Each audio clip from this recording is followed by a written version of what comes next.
Welcome everybody, my name is Jeff St. Laurent. This is the Tuesday live show. Today we're going to be talking about a very important topic, and it's how to master your complimentary sessions.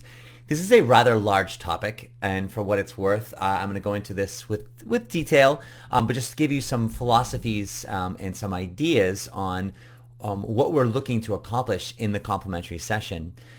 So before I get into that, I record all of my live shows. I put them on my university, sellingcoaching.com. Check that out. I help coaches transition to a full-time business. Got a lot of great resources on my website at sellingcoaching.com. You can start right off on the homepage if you enter your name and email. That's not only going to put you in my email community so we can stay connected. I share some great things on a weekly basis, but I was also going to give you my audio training resource, which is Launching Your Coaching Business, the First 3 Vital Steps.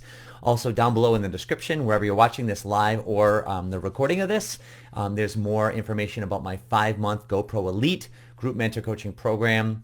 So check that out for when I'm launching the next one if you want to be a part of that. So with that being said, let's jump into this topic today around mastering the complimentary session.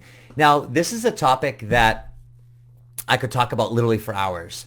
And there's different phases to mastering the complimentary session. So the first 2 phases, which I'm not going to talk about today, or the first phase, or the first 2 parts to an effective complimentary session, which I will mention right now. First is qualifying, or the qualifying call. So it's very important before you offer complimentary sessions to qualify somebody. If you're not qualifying them and you don't know if they meet certain criteria, which then we should know that certain criteria determines whether they would find our service valuable or not, then why are we offering a complimentary session in the first place? To me, the complimentary session is there for when we know they're working through something that they want to change, the need that they have, the timing for them to do something about is right now, and they're open to learning more about how we could help them if they were to hire us, or they're considering hiring us. So that's the 3 vital criteria. If we don't understand that and understand that at least fairly well, why are we offering them a complimentary session in the first place? That's miscommunication in my thought, and therefore the odds of you taking someone through that process without qualifying them just leads to a lower success rate. Therefore, qualifying somebody is very, very important. The second part of qualifying, which is so important, once I find out that they have a need that they want to do something about, in other words, there's some urgency about it, the timing is now, and they're considering working with you or hiring you, or they're open to that at least. The second part of that before we have a comp session, which makes for an effective comp session, is the fact that we set expectations for what this complimentary session is going to be. If someone's going into a complimentary session, even if we've qualified them and they don't have the proper expectations of what it is, again, you're setting yourself up for failure.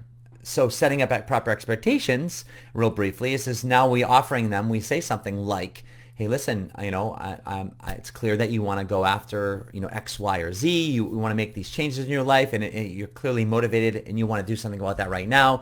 And I know you want to learn more about how I can help you if you were to hire me. So based on that, I'm going to offer you a complimentary coaching session. It's an hour in length. I'm going to treat you like you've already hired me, and this is going to allow us some time where we can start working together. I can start coaching you. So not only you can get a feel for what coaching's like and the value that it brings into your world and how it's going to help you achieve what you want to achieve, but by the end of the session, you'll get a better feel for how we work together and what we can accomplish should you decide to hire me. And if you feel at the end of that call like, wow, this is fantastic, at that point, and you want to move forward, at that point, we can discuss the details, how it works, the payment, and get you in the schedule. That's setting up expectations because now they know what to expect and what the purpose of this complimentary session is. So I went over that really quick and really briefly. There's more to that, but that's the core stuff of what you need to know before you offer a complimentary session, which is qualifying someone and setting up proper expectations. Now that we have a complimentary session and we've done that successfully or to the best that we can, right? There's no I wish there's thresholds or certain just check marks that need to be met. There's general check marks, but that over time, you doing that more and more, you'll get a feel for and a barometer for how people are and how well they qualify, how serious they are. But in terms of the complimentary session, today I'm not going to tell you exactly what to do in a complimentary session because what I want to do is I want to teach you or help you understand the objectives of a complimentary session. What are we looking to accomplish in a complimentary session that would allow it and lead towards someone hiring you at the end? And when you understand that and you really understand it how you get there in that flow or that process of what you do in a complimentary session doesn't necessarily matter. That's where you can change it and play with it because you know what the outcome is. And that's why I'm not a big believer in scripts and oh, do this, then do this, then do this, and use this tool and that tool. I'm not saying you can't do that, but as long as whatever you're doing, you have the objective of what the purpose of this complimentary session is. In order to do that today with the time that we have, I want to start and reverse engineer it and start it from the end and work backwards to the beginning of the session. And I'll say it like this. So at the end of the session, what do we ideally want to happen? We want them to hire us. All right, great. So I will say this. We want them to hire us, but what we really want is a decision. So that's the main objective is not necessarily for them to hire us. That's what we want, right? But beyond that, we want a decision, yes or no. We don't want indecisiveness. We don't want, I just need to think about it, or let me get back to you, or, this sounds good, but, and whatever else they're going to throw at us. We want a decision, yes or no. So if we want a decision, and more importantly, a decision where there's a yes, what does a yes mean? A yes means they're going to hire you. Let's break this down into some different terminology here just to understand it maybe differently. A yes means they're going to, how about this? It's an exchange of value. An exchange of value happens where they give you money in exchange for you delivering this service. That's an exchange of value. In different words, they're buying something that they find valuable. You're selling something that's valuable to them. So there's an exchange of value. All right. And why am I saying it like that? Right. It's because I want you to understand that in order for them to buy, in order for them to hire you, they must find what you're offering, this coaching thing we call it, they must find it valuable to them right now. Right. Therefore, not only must they understand the value, but you must understand what's valuable for them. So that's your objective in the complimentary session, is to find out what's valuable for them. Because if you don't understand it, how are they going to understand it, right? And then to be able to show and elaborate on that value through experience, through conversation, so that they can understand it. So at the end, hopefully there's an exchange of value where they hire, they buy, and you sell, and you've got a new client, right? That's how it all works. So now how do we begin to understand this value? In other words, what's valuable for them?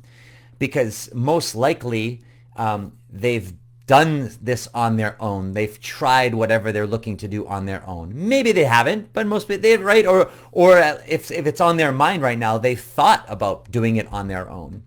And there's something about, assuming you've qualified them well, there's something about having a conversation with you or has them interested, curious, or open to learning more about how you could help them, right? Therefore, by hiring you, there's got to be some benefit. There's got to be some added value. There's got to be some things that they would very much appreciate and enjoy or value versus doing it on their own.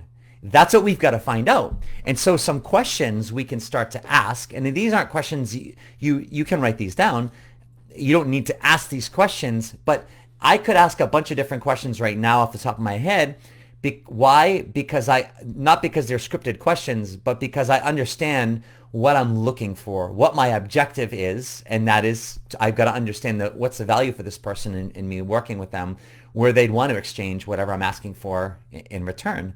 And so because I understand that, I can ask a bunch of different questions, right? And hopefully as a result of this, and as you start to hear these and you think about what you're going for, then you can start to ask questions too. And there's no right or wrong question. There's no right or wrong way of asking it or achieving it. You're able to get there. That's my whole point. Rewinding back a few minutes where I said I don't believe in scripts, but when you understand the objectives, that's where you'll intrinsically know how to get there and find a way to get there, right? It's like if you're underwater, what's the objective after a bit? is to get air, otherwise you're going to die. So what's the objective? To get up to the surface as fast as possible without dying. So how you get there and what it looks like and feels like and whatever doesn't really matter, right?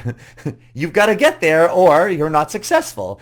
That's probably the best comparison I can have, right? So here, the objective I want to understand. So what some questions I could ask, and you could probably start thinking of them too, right? Questions I could ask is, so, we have our time today. Let me ask you, I know you're looking to do this. I know you're have this challenge in front of you right now.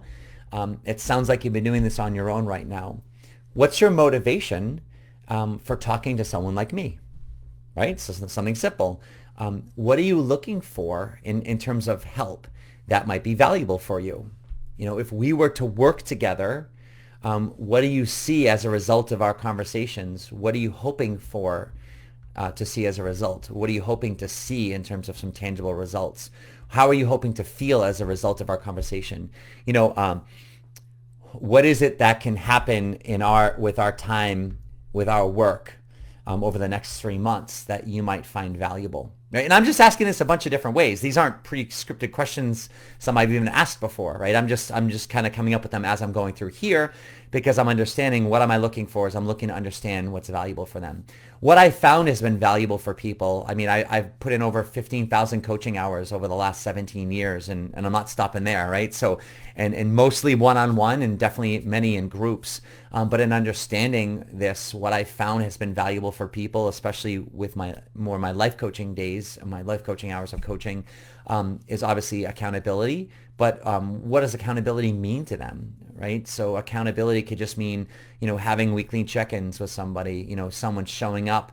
If they say they're going to do something, following through on that, what's that looking like? Or if it's not happening, what's going on in your mind? What are your thoughts? What are you feeling around that? Is this something you do want to do? Okay, if it's something you want to do, how are we going to get you there? Accountability in that sense, accountability in terms of just being able to share their thoughts and be accountable to them, to another person. But understanding the value of accountability in that complimentary session is very important, and then elaborating on how we can help facilitate that for them, because we know this is going to be a tough time with them. We know they're going to need that accountability. So understand that. Also understanding the value of having someone outside of their circle for them, right? As a coach, I believe the biggest value, and I found as a coach, is someone listening on a deeper level, who's detached from their life, who doesn't have an agenda for them, who's not there to tell them what to do or how they should do it, or what's wrong with them. It's someone who's objective, that we can just listen, so they don't feel judged, so they feel heard, so they feel understood. Understanding that's valuable for somebody. How will that help them moving forward? By having me on a regular basis over the next and coming months, how important is it for you to have someone like that, where you can come each week, or even, in our correspondences via email in between, or mini conversations? How important is it to you that you have that person, that you don't have to worry about, being judged or being told what to do, or someone rolling their eyes or sighing, so that you can start to move forward in this, or someone that you can talk to, you can share your feelings openly and not have to worry about feeling judged or what they sound like.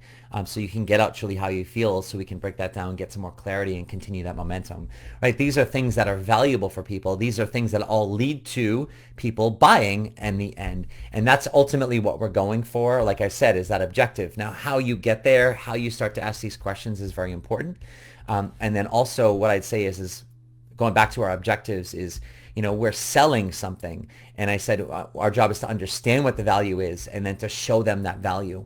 But this is where I feel like a lot of coaches have challenges with selling, because a lot of selling, at least from most of our experiences, comes from someone trying too hard to show you why you should buy or do something. That's not our job in a coaching session. Our job to show them is now to understand it as it unfolds, and then show them or elaborate or extrapolate how this can work in the coaching relationship. So, it sounds like we just got a really big breakthrough right here, and we really start to understand, why you're so fearful about moving forward.